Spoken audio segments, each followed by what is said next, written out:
Strip Mall, the musical. I'm Jason Horton. I'm Rebecca Lieb. And this is Ghost Town.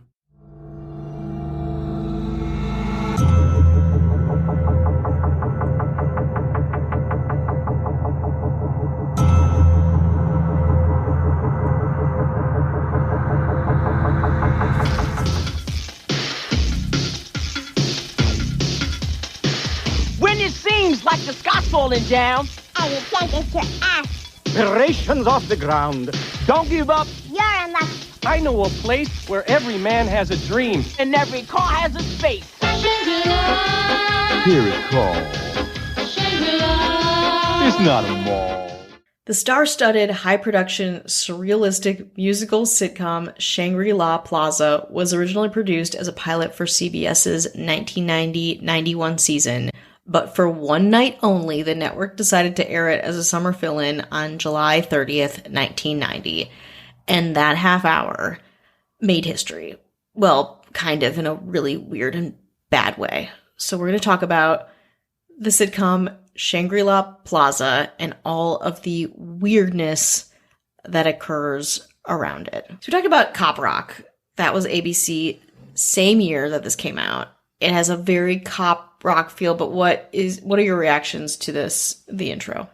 I could not tell you what it was about. If you paid me any amount of money, it's so abstract, I guess. And never mind the cheesiness of it. I expect that. It's 1990, experimental, things are a little bit weird. I was just saying that, like, good thing, I guess Seinfeld came and kind of saved television at that point. Yeah. But I could not tell. It seemed like a place where maybe there's food and maybe you live. I don't know what the deal is. It's hard to tell. It all began really with 90s LA mall culture. Shangri-La was inspired by that. It was filmed on location in a North Hollywood strip mall at the corner of Vineland and Burbank Boulevard in North Hollywood, California. It just went for it. The set, a strip mall, was built on top of an original strip mall, which is again where the problems really begin.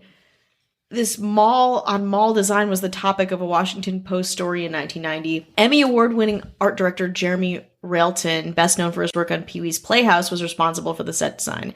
And that's not the only high-caliber name attached to this very confused project. Broadway legend Terrence Mann, who played leads in Les Mis and Cats, stars as Ira Bondo, a machine mechanic who works with his brother George. Jeff Yeager, Elaine's musician love interest, John Germain in Seinfeld, speaking of Seinfeld, at the mall's body shop. When Amy, Melora Hardin, yes, Jan on The Office, takes over her shitty ex-husband's donut shop, I think after he dies, both brothers are instantly smitten. Future Smallville star and NXIVM sex cult leader Allison Mack, a very young Allison Mack, plays Amy's precocious 8-year-old daughter. In her only on-screen acting role, jazz great Carmen Lundy plays the donut shop's only employee. Savon Glover plays a rapping teen commenting on what's happening kind of Greek chorus style. And Oscar nominee Chris Sarandon plays the plaza's landlord. For something where it's just a pilot, kind of a throwaway, like, experimental pilot, like, pretty heavy-hitting actors. The show itself was helmed by horror sci-fi director Nick Castle. You may know him as the co-writer of John Carpenter's Escape from New York, and he played Michael Myers in the original Halloween. The composers were Craig Safan, known from his work on Cheers, and Mark Mueller, who wrote the theme song to DuckTales and Jennifer Page's 1998 hit Crush. It's just like there's a lot of talent involved in this project, and it just gets lost along the way. While working together on projects like The Last Starfighter and Tap, the trio discovered they had a common passion. The three of us loved old musicals. Nick's dad was a choreographer who had done Royal Wedding and many other movies, Safan says.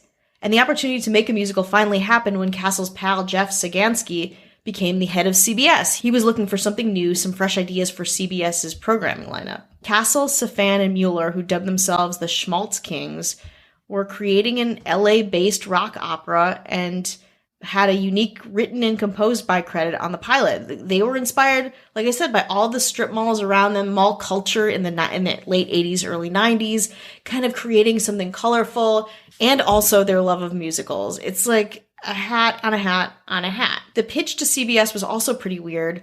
The Schmaltz Kings cleared off Sagansky's desk, and with a keyboard and 2 speakers, they performed songs from the show in character.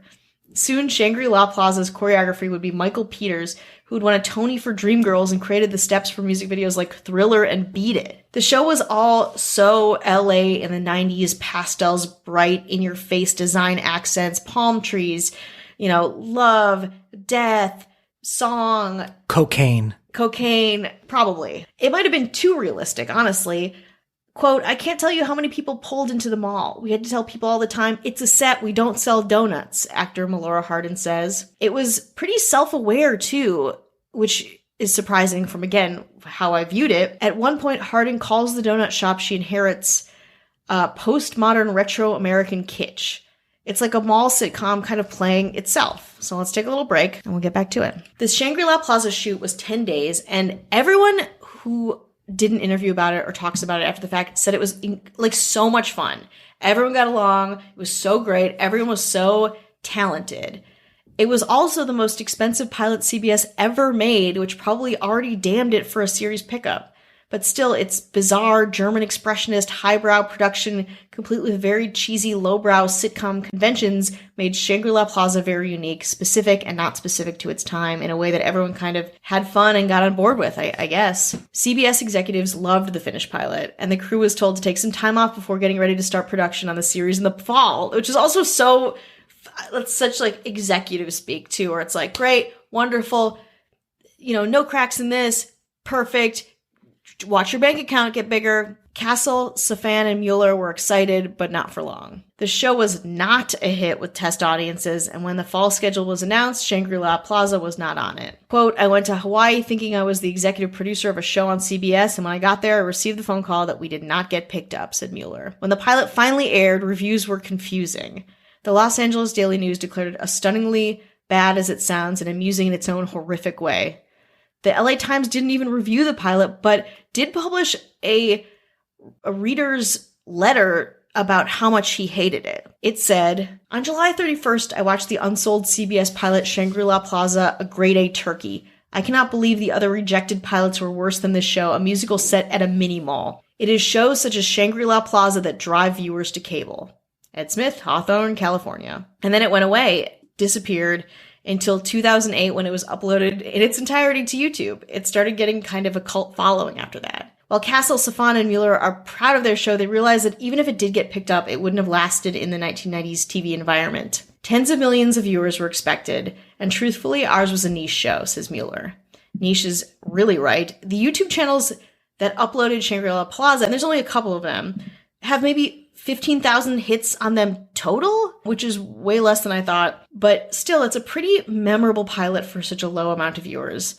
I think there's something in that. I think absolutely everyone should watch it, especially, if you're relaxing with whatever you like to relax with. Cocaine. When I was watching it, it reminded me of what people in another country think a good American pilot would be. It is really, really bizarre because I think the kind of the tone of even the singing was a little bit strange. And when you don't recognize most of the people. And in 1990, I didn't know who Melora Hardin was. Yeah. Yeah. Starting in 2010, sure I did. But back then you didn't know. And I think it was on the strength of executives. And I don't know what gave people the idea that, this other musical sitcom worked. Why won't this one? Yeah. None of them worked. But everyone tried it and none of them worked. So it was, I don't know what they were, maybe it's a thing where it's no, we can do it right. Yeah. Or we have all these really talented people. It's you can have as much talent as you want if you don't make it, if you don't prepare it and create something together that is a value in and of itself. Why are you wasting all of these people's time? When, mall culture is an interesting and amazing central place, a TV show, Melrose Place, which came out 2 years later, kind of centralized around an apartment complex. Very easy. But it's, again, that was very stripped down. Think about how dark things got, tone and texture wise. You look at this and it's like Pee Wee's Herman, Pee Wee Herman's, Big Adventure or Playhouse. And then also any part Adult Swim. Yeah. It's German expression. Exactly. I would see if I saw this on Adult Swim today, I'd be like, yeah, that makes sense. Yeah, like maybe Funny or Die made this, or Adult Swim, or Tim and Eric made this.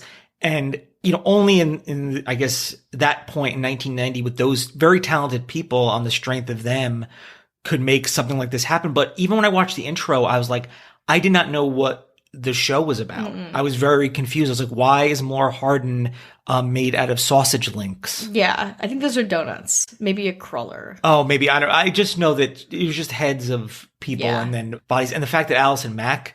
Yeah, Allison Mack is like a strange footnote to this. Because there's just so much talk, from the Nexium documentaries and that came out, and they never mentioned this pilot when they talk about her. They never mentioned. They just, I don't know, they just gloss right over. But yeah, Shocking. It is super cool, and this could have been, if you took out the musical element, a show about a strip mall in 1990 sounds perfect. I think it's just like, no, we have all these things. Why can't we use it? It's like, maybe because it doesn't fit. Yeah, that's like the definition of taste, is like pulling back on stuff, even though perhaps you could include it. I guess the cocaine said otherwise.